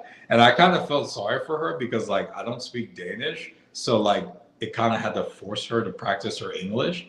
And you could tell she was struggling really hard with her English. Like it was bad. And she was talking about, yeah, I want to go to England. Do you think I will be okay with my English? I was like, I think you're going to have to take some lessons, girl. Like, I'm sorry, to be honest with you. I think people will have trouble understanding you. And she's like, oh, no, because I want to go to America too. And she was talking about how she loved the NFL. And she's like, my dream is to go to Vegas and see an American football game. I was like, girl, you're going to need to work on your English if you're going to do that. We're going to take things one step at a time here. Okay. And, you know, we had other conversations about like, you know, Danish culture, American culture. And so I was like, okay, you seem very interested in America. So like, what's your type? And she's like, oh, my type is Danish guys. I was like, oh, Danish guys. Oh, I see. And I was like, well, that's understandable. You're Danish, so naturally you would be inclined to men in your own culture. She's like, yeah, because, I want to have children one day. So I would like them to, look like me and have my culture. I was like, hey, like, I understand. Like, I'm not going to take offense to that. And I was like, oh, so I guess I'm not your type then. She's like, yeah, you're not really my type. So I was like, okay, Why'd you meet up with me I, then? I can take a hit. Why'd she meet up with you then? Yeah, that's what I was wondering in my head. But like, I wasn't really interested in asking her and continuing the conversation. I was kind of ready to just get up and leave. Right. Yeah. So we just said our goodbyes and parted ways, and I didn't speak to her again. And then I met up with the other Danish girl later that evening. I was definitely her type. Yeah. But it was interesting because this other Danish chick I met up with at Proud Mary Pub. So her friend really wanted to go out and drink because it was Thursday night, right? Yeah, this was Thursday. So her friend, nice girl, cool girl, she was drinking a lot that night, and it was really bad. Like by the end of the night, I kid you not, this girl was like going like this, like she couldn't even walk straight. Oh shit. Yeah, it was bad, man. It was really bad. And so, like, by the end of the night, this is probably like 3 or 4 in the morning almost. Um, the girl that I was with was like, yeah, Sam, like, I have to go home with my friend. Like, she's not in a good condition right now. I was like, hey, you know what? I understand completely. Get her home safe. You got to do what you have to do. Just have a good night, all right? So that was that. But I still saw that girl again on, this was the next day. Yeah, I still saw her the next day. So this was, yeah, that was Friday. But yeah, her friend was not in a good condition, man. And that's what kind of ruined the night a little bit. It was still fun, but Oh shit. yeah, drunk girlfriends, man, it's no bueno. Then ain't too worried about taking care of them, and now she can't go back home with you.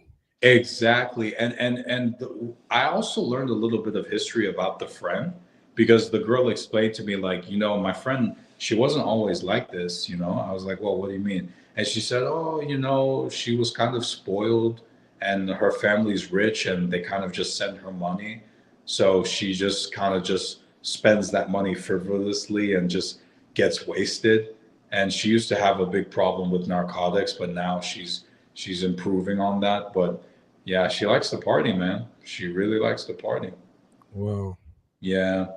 Yeah. And you find that a lot with these folks because this is a very wealthy country. There's a lot of privileged kids walking around, but you wouldn't know because they don't believe in bragging about money. They don't, it's not a flexing culture like in America. Like you go to Miami, you go to New York, you see ballers flexing what they got. Like you're gonna see the Lamborghinis, you're gonna see the Ferraris. But like if you are pulling up in a Ferrari in Copenhagen, like they're gonna look at you like you're a douchebag. Because like the rich people themselves, they don't have these things. They're walking, they're riding bikes, they're taking the bus. You could meet millionaires, you wouldn't even know they're millionaires, like just the way that they behave and how they carry themselves. Some of them are arrogant, that's for sure, but you wouldn't even know. Yeah, it's best to save your money. Yeah. You know. Anyways, so what day we on now? Friday? Yeah, so we're moving on to Friday. So Friday, actually the day before Thursday, I met a DJ who was DJing at Tyrolia, and the Danish girl that I was with was friends with this DJ. So she actually introduced me to the DJ, and like I got to go into the DJ booth and was hanging out with the DJ and some of the other bartenders who were working there. And they were asking me so many questions like, oh, where are you from? Like, oh, I'm from America. So, oh, America. Where are you from in America? Boston. Yeah. So I was definitely like kind of networking a little bit. Like I got to know the DJ who was working there. I got to know the other DJ who also works there. Nice guy, really cool guys. Met a bunch of the bartenders. The bouncer that I told you about that cusses like a sailor, Frank, really cool guy. Like, this bouncer was so funny. He had a habit, and a lot of Danish people do this. They'll be talking amongst each other in Danish, and then they'll just randomly switch to English out of nowhere. Like, for example, this bouncer, Frank, super funny guy. He's talking in Danish to his coworkers. He's like, "I'm just and then out of nowhere, he says, bitch ass motherfucker. I was like, wait, what? It was so random. I was dying. Like, they do this a lot. They'll be talking in Danish, like, things like Fleiberstein. And then out of nowhere, they'll say something in English. It's random, super random. But yeah, no, they were really cool people. And you could see at Tyrolia where they really worked as a team. And like, I even got to meet like the managers and everything like that. And it was crazy because then they brought me into the VIP area and they were ordering bottle service because one of the bartenders had a birthday that day. So I'm literally in the table in the booth with bottles being sent over, and I didn't have to pay for any of it. Oh, wow. Yeah, like I didn't have to pay for any of it. And they were like, yeah, Sam, have a drink. Hey, shots. Come, Sam. Vodka. I was like, hey, whoa, hold up. Wait. Yo, slow down. Hey, I'm American. I don't drink as much as you guys. I really don't. Yeah. But it was a good time, man. We had a lot of fun that night. Yeah. Okay, damn. That's what's up. Yeah, man. It was a really fun time. Like, they were some of the coolest people I ever met. And we hung out again Friday night and Saturday night too. And like the DJ that I met, like the one who was introduced by the other Danish girl, super cool dude, very down to earth, humble, really cool, like really wanted to talk and have good conversation. And I even remember we were walking to the train station after the night was over. And he's like, Sam, I'm going to tell you something that I've never actually told anyone. I said, oh, what's that, man? He said, well, the truth is, my family is very rich and I'm basically a millionaire. And none of these people that you met tonight know this, and they will never know. Because to be honest with you, Danish people were not very trusting, even of our own. And I was like, really? He's like, yeah, but you seem like a very good guy. You seem very cool. So I felt like I could talk to you about this. But these other people that you saw me with, they will never know. And you will never tell them. I said, yeah, man, I'm not going to tell anyone. He was a bouncer? No, he was the DJ. Oh, he's a DJ. Oh, okay. So it's just kind of like a hobby for him. Yeah, but he wants to make it his career. That's what he told me. Yeah, he had a very interesting life. His family was a rich Danish family. They wanted him to continue working in their line of business, but he didn't want to do that. He wanted to be a DJ, and he wanted to pursue it full time. And his father was like, no, you're not going to do that. You're going to do what we want you to do. And so they actually kicked him out, and he was homeless for a little bit. Oh, and then finally, him and his dad, they patched things up, and they're in a better place now. And finally, he's been able to make some money from being a DJ. And he said, Sam, I really want to take this to the moon. I want to be the next Avicii. Rest in peace to Avicii. He was a Swedish DJ. Rest in peace to him. But yeah.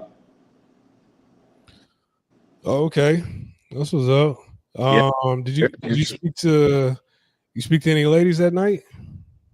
Yeah, so it was funny because this was the next night. I was with that same Danish chick from the night before, and we went to this, there was this club. It was like there was a bar on the first floor, and then there was like a dance floor club on the second floor. It was a place called Den Glad Gris, and that was where the DJ that I met before was DJing there that night. So we all met up with him over there. Same thing again. Reserve booth, bottles. I didn't have to pay for anything. Same exact thing again. And it was crazy. I was like, is this really happening? Like, this is crazy. And the Danish dudes that were with us in that booth, coolest dudes ever. Cool cats ordering bottles, ordering vodka, and getting bottles and service in Copenhagen is expensive. So you know that these dudes got money, man. These dudes got it. Yeah. And it was crazy because I could see even girls, they were looking towards our direction. And I was wondering, and I talked to the dancer. I was like, hey, you know, like girls clearly are interested with these guys here with us, but these guys, they're not going over like, you know, approaching. I was like, why? And then she just looked at me, she said, because Danish guys are shy. I was like, yeah, of course. Scandinavia. I forgot where I'm at. Right. Yeah. But Saying that about the Sweden. girls, they'll make it known that like they're interested. Like they'll give you the signs. Some of them will even approach if they have enough liquor in them. And I think because I had a girl with me, and I think people could tell that there was something between us. And I think that's what maybe interested people more. Because I could see girls like they'll walk by, they'll look, and then they'll just keep walking and they'll look again. And then I remember this one girl did it. She was walking by, she would look, and then she stopped and she went over to the girls with, she was whispering something to her and she walked off. And I was like, hey, what did that girl whisper in your ear? And then she looked, she said she thinks you're hot. I was like, oh shit, damn. If you weren't here, I could have. Oh, well, never mind. But yeah, it was interesting. Yeah. And How like, did she look? How did she look? She looked good. Yeah, she looked really good. Yeah. You know what I'm talking to her? Yeah. That girl I was with the whole night, man. You know, girls get vindictive and they get very jealous. And sometimes you have to be very careful with that, because what I've noticed is if you're out in the nightlife and you have a connection with a girl that you show up with, and if she sees you leaving her and talking to other girls, she might feel some kind of way. You know what I'm saying?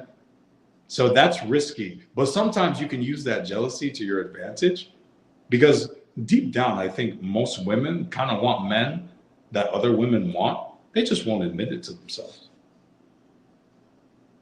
Okay. Yeah. And this was happening a lot. Like girls there will give you the choosing signals in the nightlife. Like even some girls, they'll just straight up just go like this. They'll literally look at you and go like that. I was just like, bro, oh man, we got options in here, but then there's girls sitting right next to me. Like, what can I do? What can I do? I had to be on my best behavior, you know? Okay. So how did the night end? So this Danish girl, as the night progressed, I could see that something was off. Like I could feel like she was a bit distant, like her mind was somewhere. So like I pulled her over to the side, like, hey, like, are you okay? Is everything all right? Like, if you want to get out of here, we can just leave. We don't have to stay here. And then she's like, yeah, I'm okay. But I could see clearly on her face that she wasn't okay. And I can read people pretty well. And I even talked to the other guys who were in the section with us. I was like, hey, like, can you tell something's wrong with her? It's like, yeah, like something's off. And we all could see it. Like everybody there could tell, like, was like it was like a mood swing happened. And so like later on towards the night goes by, 5 a.m., 6 a.m., and we're going to the trains. And then I pull her over again, like, hey, girl, hey, talk to me. What's going on?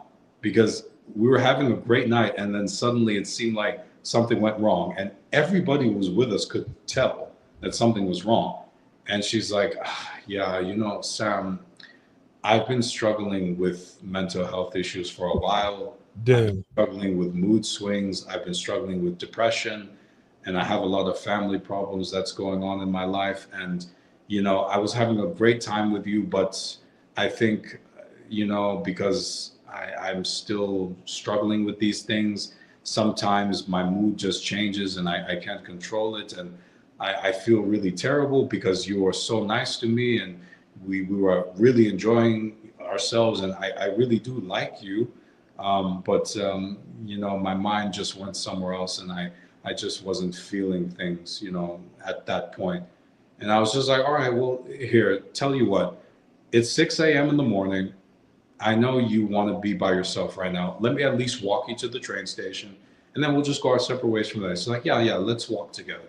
So we walked together and we were talking and she was explaining about the situation and things that have been going on, and how actually she had a little bit of beef with the DJ, the friend that she introduced me to. And Yeah. she's like, yeah, you know, like I tried to tell him about these problems and he doesn't seem to care. And I tell other people, like my girlfriend from the night before who got drunk out of her mind and couldn't walk straight, she doesn't care. And it seems like nobody cares. And I was just like, hey, girl, look, I care. That's why I'm here. So you can talk to me. You know, I don't want you to get on that train, you know, in a bad mood or anything. And she's like, yeah, you know, I really appreciate that, Sam, because people here, this culture, this mindset, you know, people are very self reliant. So if people are struggling with things like mental health or other issues, many people would feel like they shouldn't be bothered because you're an adult, you should take care of it. And I said, that is so fucked up. That's fucked up. Like, if someone's going through something, you can at least be a human being and try to empathize with them. She's like, no, Sam, this culture here, empathy is very difficult to get from somebody. And that's when I really realized the undertone of that culture. There's a dark side to that culture, man. And I think I realized it when I talked to her. Yeah, man, that's the that's the thing about all cultures, man. When you travel, on the surface, you meet people that seem pretty nice, and then the more you talk to people, um, they explain to you a different mindset that you didn't think was that existed there. Like I didn't get that from the people, but when you talk to them, they're like, "Nah, this is how it is." So and you know, people got to understand. You really get to understand culture when you travel. Like, hey, there are groups of people in other countries that think differently than how we think in America. Like it could be the most subtle things, and it throws you off. And it's like, man, what? Like for example, when you're getting to know somebody in America, you might have a connection with them, and then uh, you might send a girl like an older picture of you. You don't need to put a caption. Is oh, this is you when you were younger. Yeah, this is me with my dad or my friends. Yeah, that's me in the middle. And they might say, oh, okay, what a cute picture. Man, if you send like an older picture to somebody in Panama, this happened to me by 3 different women. They said, why are you sending an old picture? Huh? Why are you sending an old picture? You like, what the damn? I've never had a reaction like that, but that's just the culture. People think differently. And you can say, hey man, it's not for me, or that's just how it is, or you can educate them and be like, hey, you got to understand that, that's not a way of, I don't know what would go. Sometimes when you learn other people's culture and it's just like, it doesn't align with yours and it's so opposite, you know, sometimes you got to explain to people like that's not something to have a negative reaction for, even though that's their culture. It's just kind of like, hey man, y'all gonna have to open your minds to other people and see that hey, this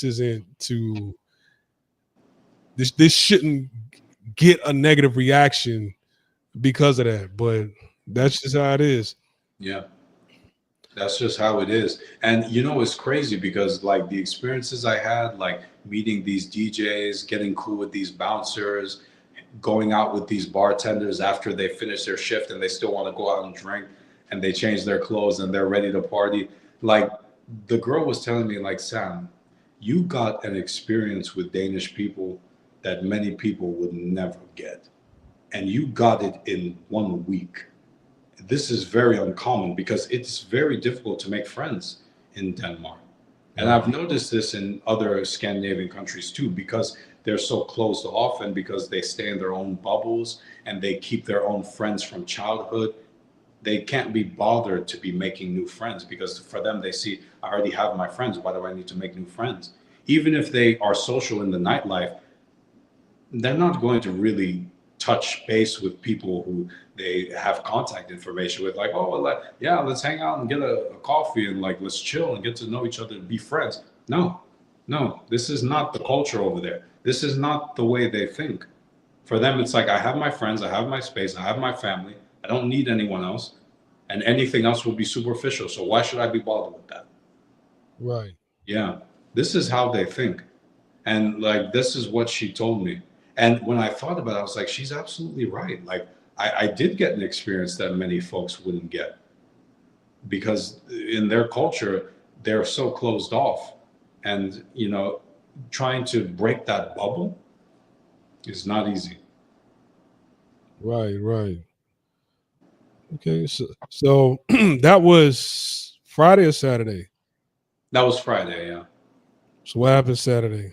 So Saturday. Oh, I decided to do some shopping because I had to get some more souvenirs. So this is actually where I got this hoodie. Actually, I even kept the receipt. It was called Copenhagen Souvenir and Design World of Memories.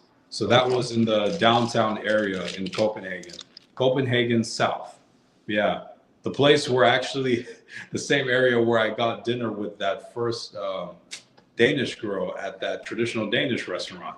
So I ended up right back where I started, that same place. But the weather was shit that day. It was raining a lot in the morning. So I had taken the train, walking around, got some lunch, got some souvenirs from this shop, and this included. And then also went, just hanging out, just chilling. Yeah, taking it easy. It was the last night, so had to relax. And then what time did you leave the airport today?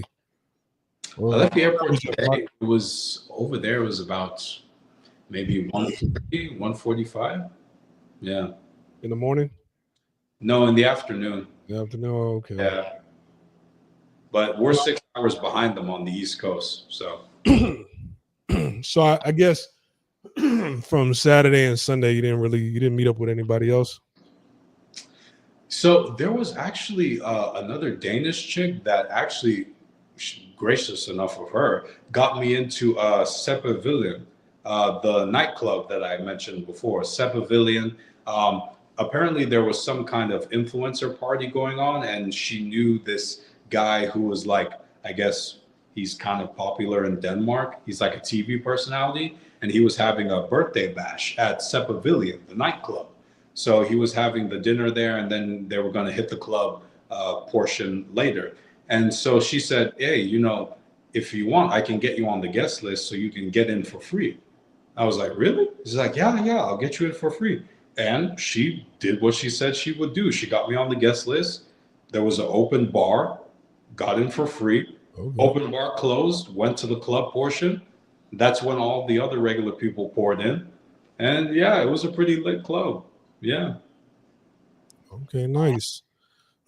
Just vibing out, didn't really connect with people from there. Yeah, just vibing out. Didn't really connect with people from there. Just chilling. And then I left there, and then I went to a LA bar, LA tequila bar, and that was cool. Then I went to Tyrolia again, where the DJ that I met earlier, who's a millionaire, was playing. And yeah, that was pretty much the end of my last night in Copenhagen.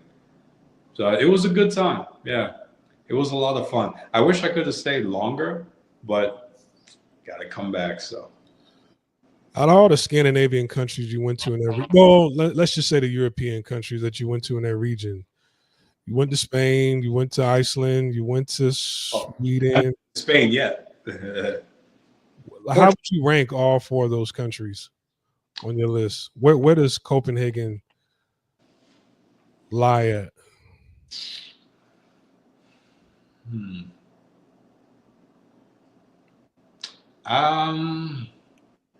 That's difficult to say because in terms of everything, like culture, food, dating, nightlife, put it all together in terms of that. Right. That's really hard, man. I wish I had a straightforward answer. Okay, let's go through subjects. So, Suda J Bones. So, what about? Let's just talk. Let's start with the women. What's number one out of all four of those countries with the women? It's a tie between Dominican Republic and Portugal. Well, no, I mean like I'm talking about in that region. Oh, in that region. In Oh, Europe, region. just over in the European countries you've been to. The most beautiful women I've seen so far were in Sweden. Okay. Like I can't deny it. The most beautiful women. Even that lady, the lady friend that I met that was downing 9 cups of wine. Bad Swedish chick. But of course, married, so of course I'll respect that. But bad Swedish chick. And she was even saying, like, yeah, out of all the Scandinavian countries, Sweden has the most beautiful women. I was like, Yeah. I 100% agree with you. I like, Yeah. trust me, I'm on board. Like, I know, I've been there, I've experienced it, I understand completely. Right, right. Now, what about the food? Oh, uh, Scandinavian palates are very similar because a lot of the portions are similar, even though they call themselves different words in their different languages. But one dish that these Scandinavians like is called open face sandwiches. So, an open face sandwich is basically a piece of toast, a large piece of toast, with basically the meat, like either like salmon, some kind of fish, or some kind of chicken, and then like a bunch of vegetables piled up this high, which is why they call it an open face sandwich. There's no bread on the top, just on the bottom. So Scandinavians, they really love open face sandwiches. They're pretty good. Um, Swedish meatballs were pretty good too. Definitely love me some Swedish meatballs. Don't get them from IKEA though; those are trash. Um, but yeah, the food is not really as impressive, I would say, as like Dominican food or like Portuguese food. I'm a sucker for Mexican food personally, so I gotta have some spice. Scandinavian food doesn't have spice, man. All right. So, as far as fun, overall fun, between Iceland, Portugal, Sweden, and Denmark, which place did you have the most fun at? I mean, Dominican Republic was pretty crazy. No, I'm just talking about. Remember, I'm just talking about Scandinavian country. not Scandinavian, just over in Europe. Oh, just Europe, just Europe. Okay. I got to get my head out of global. I got to stay in Europe. uh, Portugal for sure, man. Because Portugal. the culture is more open, man. It's not like Scandinavia. Like people there, they value family, they value communication, they value friendship. They're more open, in terms of being traditional. Yeah, I think honestly, I respect that a great deal. And I think it's more in tune with the things that I value, you know? But of course, every country is different. No country is perfect, but Portugal for sure. Black Mind says, what about in terms of wifey material? I don't think there's any country that he's been to or I've been to where we could stamp any women as wifey material respectfully. I mean, can you? I mean, to be honest with you, waifu material is difficult to find in any country. Yeah. Honestly, I know some passport bros say like, oh, Colombia, their waifu material, Philippines, their waifu material, Thailand, their waifu material. It's like, well, here's the thing though, case by case basis, is every girl going to be waifu material in these places? No, because there's a lot of promiscuity in these places. So therefore, how can you say that these are good locations to find a wife if there's a lot of promiscuity going on and a lot of these girls are getting ran through? Shout out to Pattaya. So I don't know, man. I don't know. Right. And I lived in Asia for 8 years. I can't say, my experience is going to be different from somebody white, but at the same time, a lot of white guys, they had a totally different experience. It was like I was almost glad. I'm proud to be black. Don't get it twisted, but it was like, white guys, they were getting it the worst. It's like the scale was so.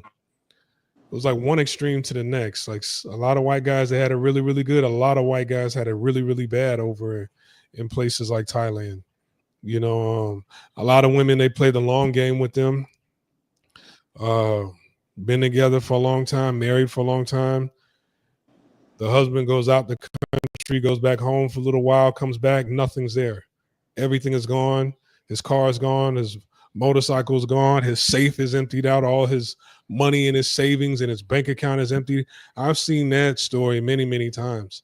So, I've seen the wife take everything and the kid back to the village. He doesn't know where she's at.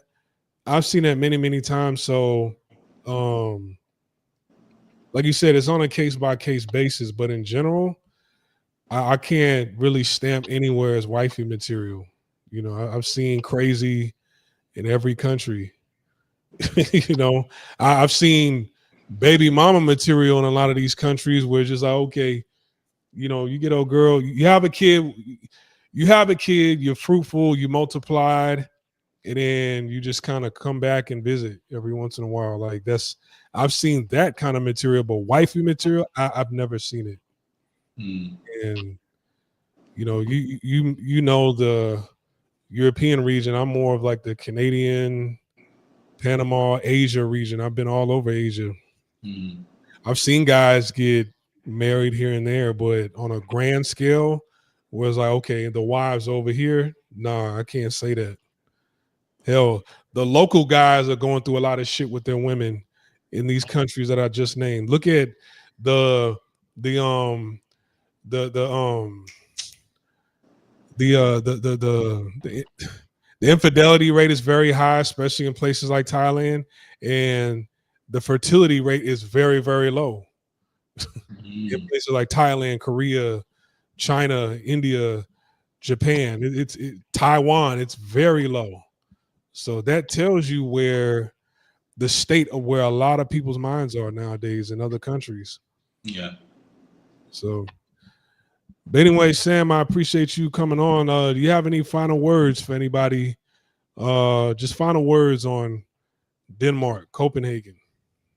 Yeah, guys, definitely check out Copenhagen. Yeah. Also, there's other cities that you can visit. There's Aarhus, which is the second largest city in Denmark. Also, Aalborg, which is another large city in Denmark, but obviously Copenhagen being the capital is the largest. But yeah, I had a lot of fun in Copenhagen, guys. I met some really incredible people, and I definitely made some memories that I'll never forget. And I definitely made connections that I don't think I would have ever have even thought that I would make if I hadn't met the right people and been at the right places at the right time. So you just never know what's out there when you travel unless you experience it. And try to see as much of the world as you can. You know, America is not the end all be all, nor is Canada, nor is any country really. So as long as you can get out of your comfort zone and go see other places and learn about different cultures and experience, different kinds of, existences and lives, it might broaden your perspective a little bit, and it might help you to be more knowledgeable about what's going on in the rest of the world.